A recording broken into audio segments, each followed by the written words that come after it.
Hello YouTube, Latin Shinigami and Joey back here once again Yep. for another reaction video to Core 4 of the Thousand Year Blood War arc of Bleach, the Calamity. Now, apologies for the lateness on my previous video. On our previous video, we were dealing with some issues, not just with YouTube, but also personally as well. It could not be helped. I'm hoping that we can get this video out sooner, so you guys don't have to keep on waiting. But but please let me know if you're enjoying our content so far. And once again, keep in mind that this will not technically be a live reaction since we did see the first 3 episodes, so we already know everything that's going to happen. And there could be potential spoilers for the remainder of the core, and also light novels if you haven't read them already. Eh, and we will be pausing and talking as the video goes on. So just bear with me. But without further ado, let's get on to the video. And before we start, if you're wondering why everything looks a little different, that's because we're at his house right now, which is why the lighting is much better. And also that you can see that there are Bleach themed posters right above our heads. Yeah, I'm that much big of a Bleach fan. I don't have nearly as much merch as I wish, but but either way, having these is fun. Yep. Now let's do it. Yeah, this was brand new though. Like seeing this flashback, I'm not sure what it was, but it makes more sense in episode 3 actually. Yeah, here we got a little it's a little flashback with Orihime and Tatsuki and what appears to be some random garden, and I guess at their high school. But this is the first time I've ever seen this garden. Like, I didn't even think they had one of these. I thought it was just a normal average Japanese high school like you typically see in anime and manga. True. Yeah, there's no audio, and we're keeping the subtitles out. But but for those of you who've already seen the episode, like they're they're they're basically go looking at these flowers, and Orihime's talking about which flower represents Ichigo, and for her, it's this fire lily, and that will actually make a whole lot more sense as we continue on to the fight between him and Yuhaba. Yep. Flashbacks to how things were before, when Orihime was always stepped off to the side whenever Ichigo was back, returning to between Askin and Kisuke.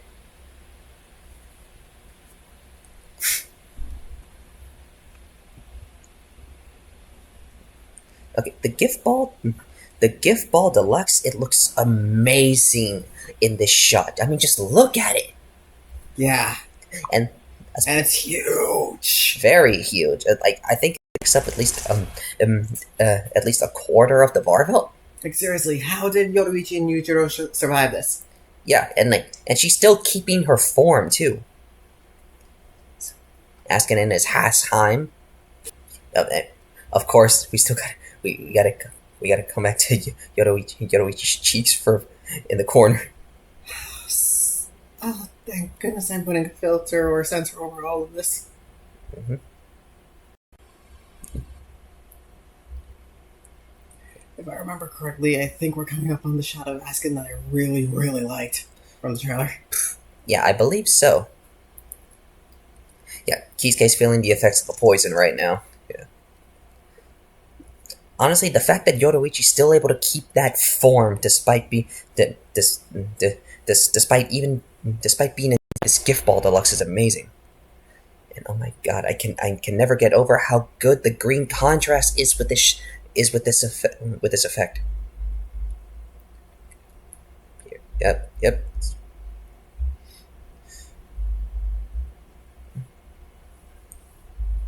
We're just approaching that shot I like, right? I believe so. Yes. Yeah. Because I didn't see anything in the theater either. Honestly, the only reason these guys aren't completely dead already is because Askin is purposely holding himself back. Which we all feel like is gonna bite him in the ass later. he likes to add flair when he's fighting and killing his opponents. All while simultaneously rage baiting death. Yes, Death is not his biggest fan.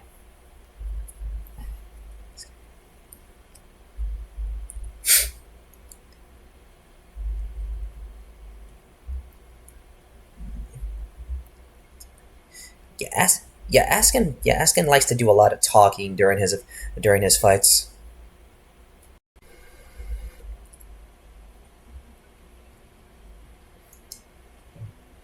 I'm gonna quote Johnny Cage for a minute. Can we just shit can the monologuing and just do this asking? He likes to have style. He doesn't like just getting it over with.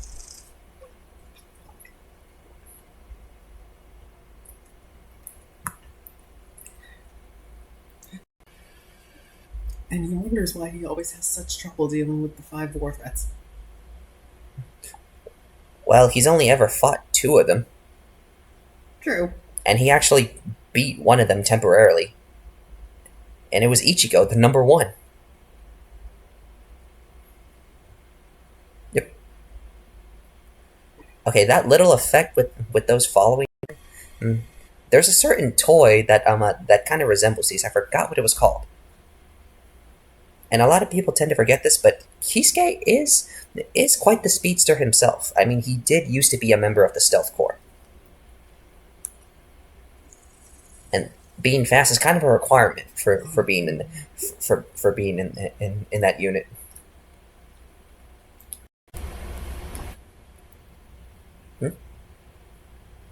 The cane is his own Hokuto, right? Yeah, they don't always just look like katanas. Certain Soul Reapers can modify them to look like other And things. There was the shot. Yep. Oh, here we go. It's about to happen. Watch.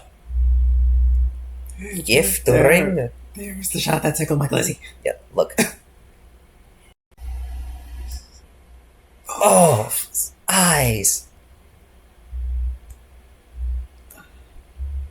You know, I still feel that pain from when we saw it in theaters. Yeah, imagine. Imagine it actually happening in real life. Yeah. It's fucked up. Yeah, but explaining it. Try explaining this with someone who has little to no knowledge of Bleach. Yeah. Here we go. You know, whereas the whole time I've been with you, I've only gained more knowledge with it. Yeah. And I've actually made efforts to, improve it. Yeah, and I do the same thing with you when it comes to Mortal Kombat. Hey, a fun fact, I am a gigantic Mortal Kombat fan. Hence my Johnny Cage reference earlier. Bankai.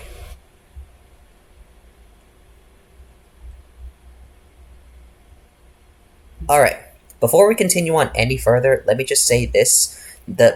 You can't hear it in our reaction, but if you did watch the actual episode in theaters or on streaming, like the creepiness of this is it's a perfect balance between the presentation we got with Senjumaru's Bankai at the end of Core 2 and with Kyoraku's Bankai that we got at near the end of Core 3. It's like it was like the perfect harmony between these two. Her Bankai at the end of Core 2 is probably my favorite one I've ever seen. Yeah, and I personally had almost a panic attack when I saw that because I did not think we would get an anime only Bankai throughout this whole core, and especially, but the presentation with this is quite astonishing, and it's only going to get better from here on out. Yeah, this was the main highlight fight throughout the first 3 episodes. And this was my first time ever seeing Kisuke's Bankai anywhere. Here we go. And I see why he doesn't use it often. Well, he never uses it. He never used it before in front of people. Period. And a little fun fact for those of you who didn't see both the sub and the dub when they released in theaters, the Kisuke's English voice actor actually went the extra mile to make the name to pronounce the name of Kanon Beraki Benehime sound even more creepy than in the Japanese dub. No, no insult to Miki. I've loved his Kisuke ever since the beginning, but still, like he his English VA kind of went the extra mile with it. I guess to add on to the presentation of what we were about to see, which is something I just kind of appreciated.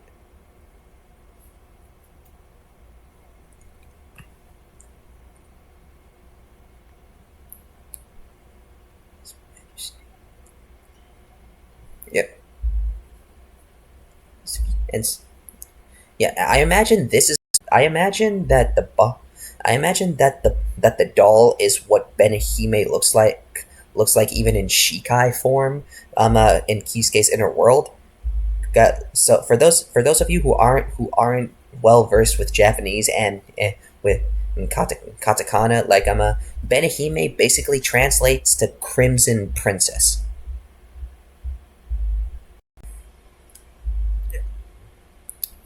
The sound effect when when his arm was reconstructed. Oh my god! Like,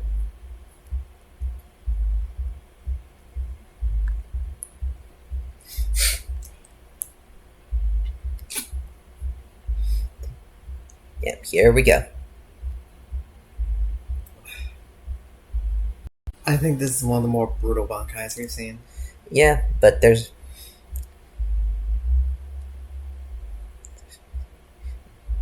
yeah, but he never really gave an explanation to why he doesn't like to use it often. Yep, yep. Its ability is reconstruction.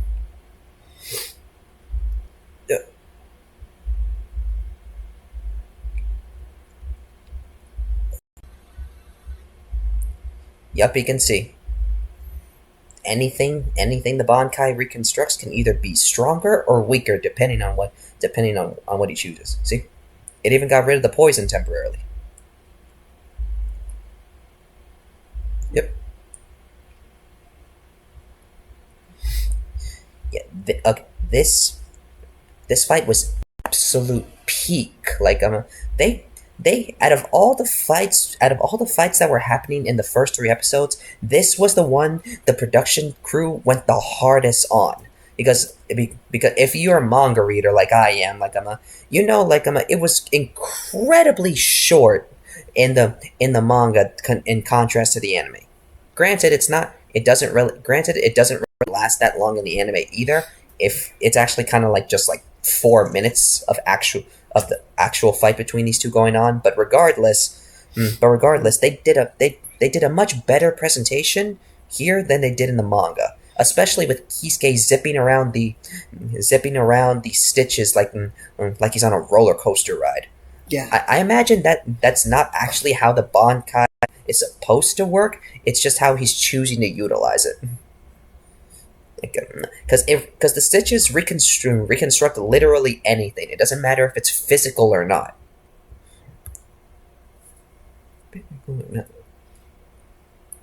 Yeah, yeah. Like imagine riding on a roller skater, but what you're on is probably just like rollerblades. Yep, and this is where we get a little bit of an extension. This what's about to happen here really wasn't present in the manga. Yep, he hates fights like this. Yeah.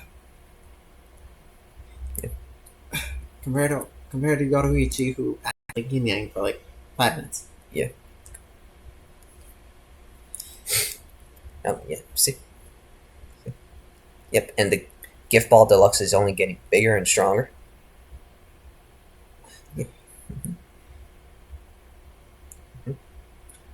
Not offhand, but I feel like Oliver would try to play with the gift ball deluxe. Probably, but he'd die in the process. True. For those who are confused, Yin Yang and Oliver are his cats. Yeah. Honestly, I'd have them here on camera with me, but like can't risk that. Yeah, because you know how cats are with laptops. Yep.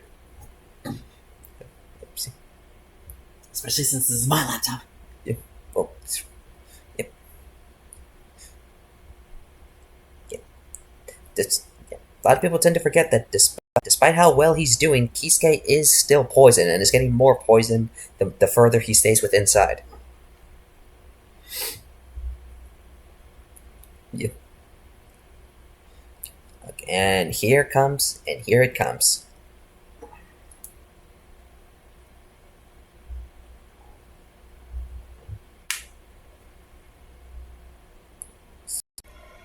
Three. Oh. Yep. Ugh.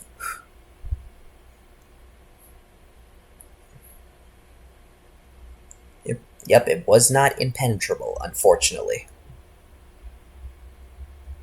Just because you can't break out of it, that doesn't mean you can't break into it.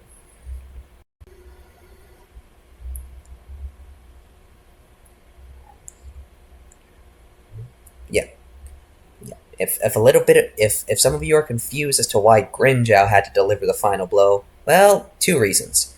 No, well, first off, it's because, well, Quincy's and Hollow Reiatsu do not mix well. They are very poisonous to Quincy's.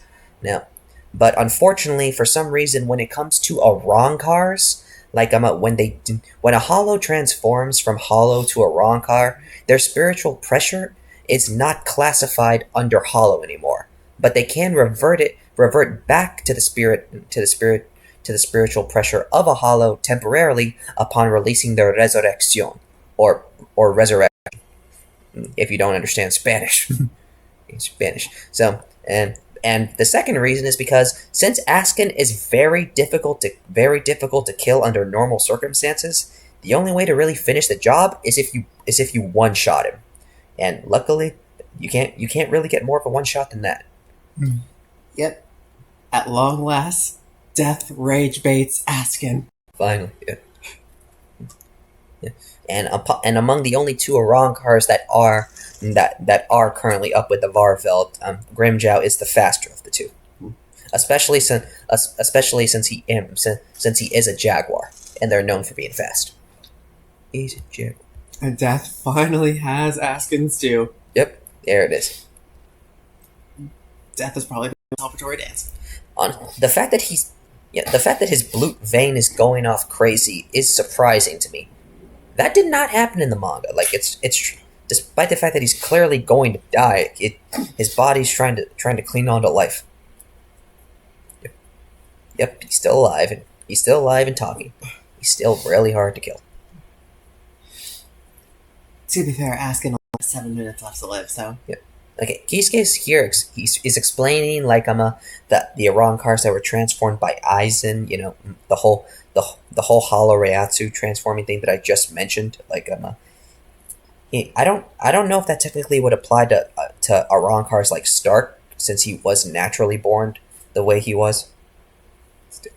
Yep. The man literally thinks of everything. 1,000 possibilities for every possible solution. Yep. All you're golden if only at least one of them works. Yep. This is a battle. This is war. See, this is what earned him the final slot among the special war threats.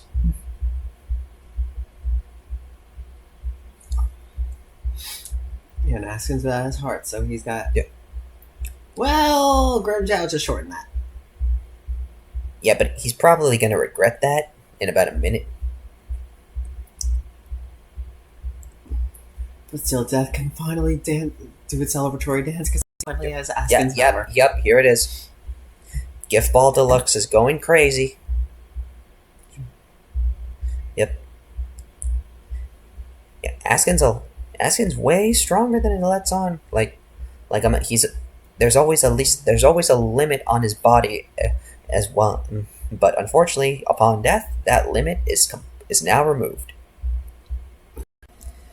And unfortunately, just as Askin says, Kisuke definitely predicted this outcome too, which is what makes him so terrifying. Yeah, he won't say it's fatal this time.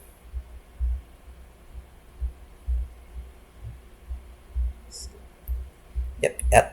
Now it's going haywire. Don't worry. Kisuke has a plan. Yep, here we go. It's with Nelio.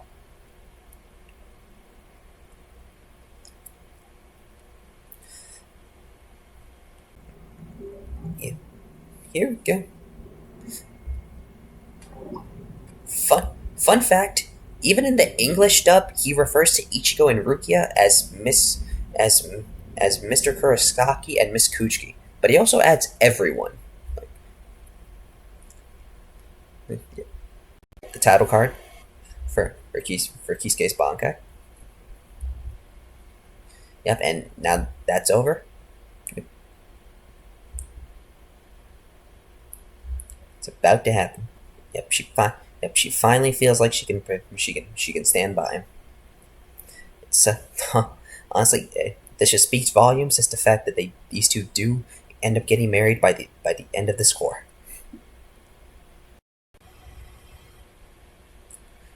Here we go. Oh, you luck, you magnificent bastard. Yeah. So cute.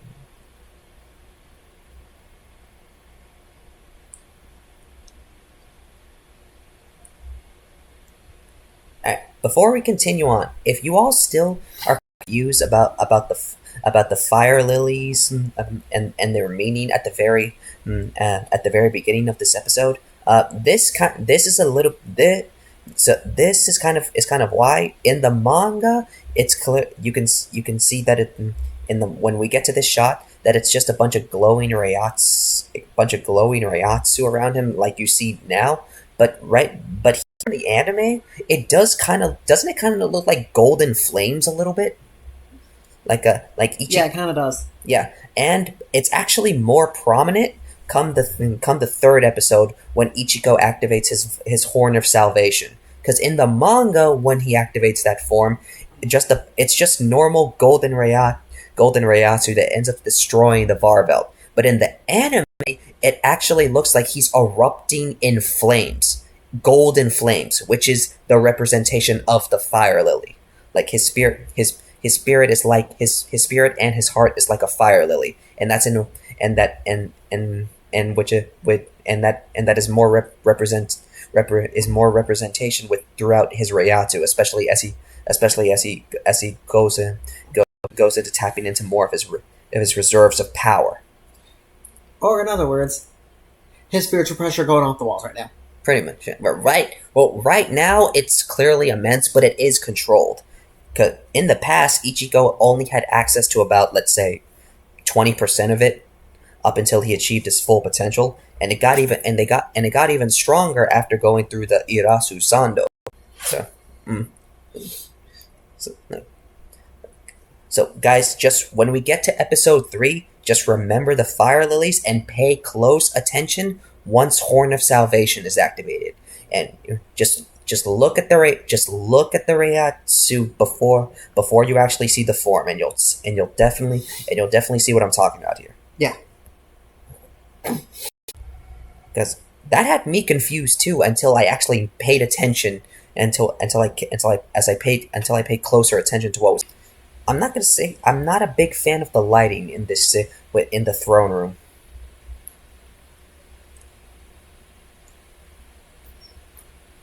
I'm going to stop you right there because I'm about to explain why it works. No, I understand why it works. That doesn't. I can understand why it works and agree with it. That doesn't necessarily mean I have to like it. And Odie is still taking hash brown. Yep, here we go. Yep. Oh yeah. I'll forever be salty that they cut that part. Oh yeah. And now look.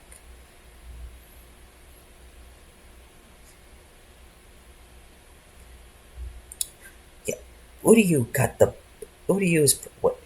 one of the biggest power ups in this final arc, because he he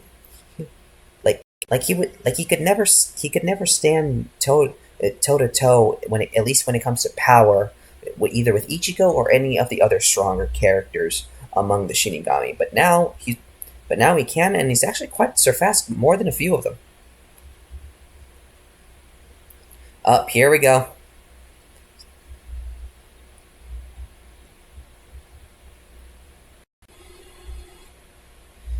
Yep, the path. His new form. Mm. His new form is about to be shown off. Yep, a new form that Kubo himself explicitly designed for this fight. Yeah. Oh yeah, the black ooze and his eyes are blue once again. Yep. Oswald having a Sephiroth. Yep. We explain we explained this at the trailer. Like,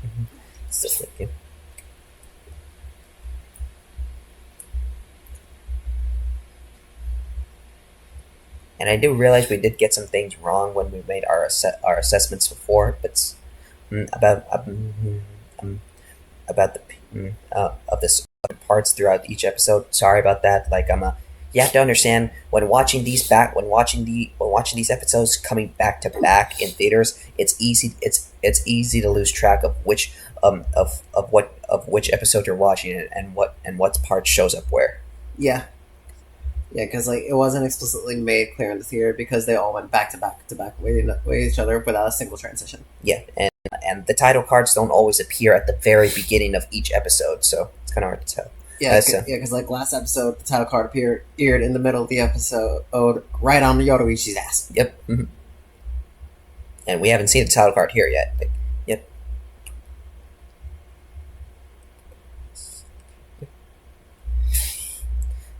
Yep. This new, what you're seeing right here, yeah, a new, this, yeah. And this is why we say he's having his Sephiroth moment, talking about giving Uryu despair. But look at this though, yeah, look at that, cloaked in the black Ariatsu of the Soul King, along with using the Almighty that he got from Yuhabak. Before we continue, I'm sorry, but I have to do this just because the shot's perfect for it. Yeah, we're a big fan of the Final Fantasy franchise, but me especially. Yeah, for some of you who are a little confused as to why he's using this form and he doesn't have a bolstering dish, well, if none of you anime only viewers have figured it out by now, Hashwald can't use Quincy abilities for anything really. To put it in simpler terms, he's basically rejected by Reishi. He can't even make a simple bow and arrow. So although the production company and the production crew actually did think about giving him a bolster dish which was said during the interview at the very end of the premiere last month, but Kubo had to remind them that he can't manipulate Reishi for anything. So they had to come up with this form instead, which honestly I liked. Yeah. Yeah, it makes him feel like less of a cuck. Yeah. Yeah, despite the fact, it also makes sense for him, so, because he's the only other Quincy apart from Yuhabak himself who can not only take power, but can also give it, which is why he temporarily gains the Almighty while Yuhabak's asleep. Although why they're both able to use it now while Yuhabak's in this new form still hasn't fully been explained yet. We kind of have some ideas, but we might get a more clear cut explanation as the core continues on. But still, for those of you who don't know why he's got this new dark form, well, now you know.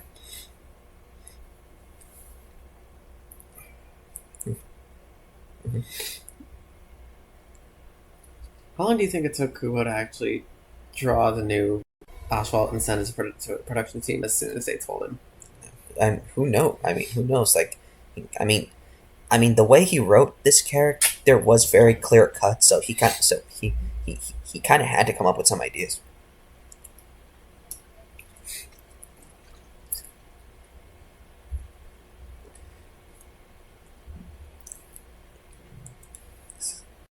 Yeah. Just nothing but a giant sea of pure black Reiatsu just being used. Yuhabak isn't even using any actual Quincy abilities. No bows or arrows yet. Because he still can do that.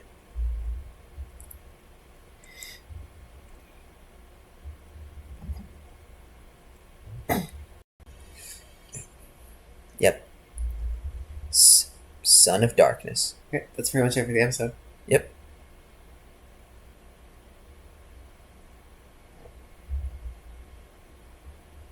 Yep. Oh, ne- mm, mm. Next poem brought to us by Toshiro. My my bones. Well, that was a fun reacting to to this, and honestly, seeing this again, even though we already knew everything, it was so much fun. Yeah. So, well, but anyway, thank you all so much, so much for sticking around to the end. I humbly hope you really did. You enjoyed our reactions, and we will be continue to bring these videos to you as soon as possible, as up until the very end of this core. And if you want, and if you would like further Bleach content from us, whenever we get the chance, please hit that like and subscribe button down below, and we'll see you again next time. Bye.